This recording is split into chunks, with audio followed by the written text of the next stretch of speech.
तो आज हम बनाने जा रहे हैं गुड़ की चाय, वो भी बिल्कुल सिंपल और आसान तरीके से। कुछ लोग कहते हैं मुश्किल किए हुए इस रेसिपी को, दूध को अलग पकाओ, पानी को अलग पकाओ, कहवे को अलग पकाओ, इस तरह चाय फट जाती है, कुछ भी नहीं होता है। बिल्कुल आपने सिंपल तरीके से बनानी है और ये देखते नहीं, मैं आपको बिल्कुल आसान तरीका इस वीडियो में बताऊंगा और होगी भी बहुत मज़ेदार, जैसे होटल में बनती है कड़क चाय और जाग वाली चाय होगी इंशाल्लाह। बिस्मिल्लाहिर्रहमानिर्रहीम, अस्सलाम वालेकुम। मैं हूं ज़ाफ़रान राजपूत और आप देख रहे हैं तासीब फूड चैनल।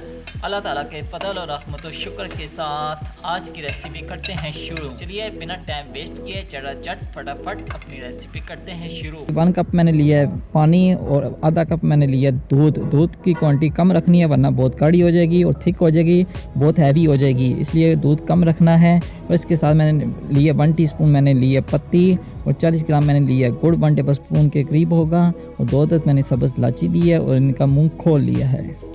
सबसे पहले जाएगा पतीले में 1 कप पानी और इसका बनाना है कहवा। और जो चीज़ें सारी मैंने बताई हैं, गुड़ छोड़ ये वो सारा कुछ इसमें डाल देना है पतीले में और बनाना है कहवा।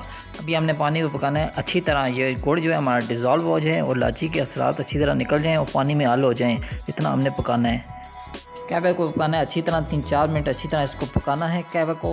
अगेन रिपीट, दूध हमने फ्रेश लेना है और दूध की क्वांटिटी कम रखनी है, इसको गाढ़ा नहीं करना है और इसी की तरह हमने कच्चा यूज़ करना है, दूध को अलग से नहीं पकाना है। खामखा अपने लिए टेंशन नहीं बनानी है, कुछ भी नहीं होता है, कभी चाय नहीं फटती है इस तरह।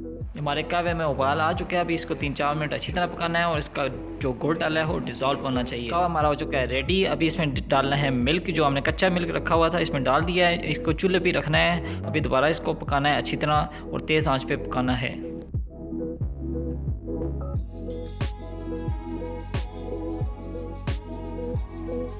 अल्हम्दुलिल्लाह हमारी गुड़ वाली चाय हो गई है रेडी। मैंने इसको 4-5 मिनट अच्छी तरह तेज़ आंच पे पकाया, हल्की आंच पे इसको बिल्कुल नहीं पकाना है वरना इसका कलर भी ख़राब हो जाएगा और टेस्ट भी ख़राब हो जाएगा।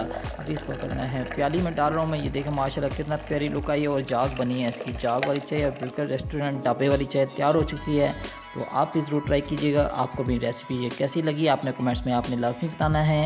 इसी के साथ दीजिए अपना को इजाज़त, अपना बहुत सा ख्याल रखिएगा। अल्लाह हाफिज़।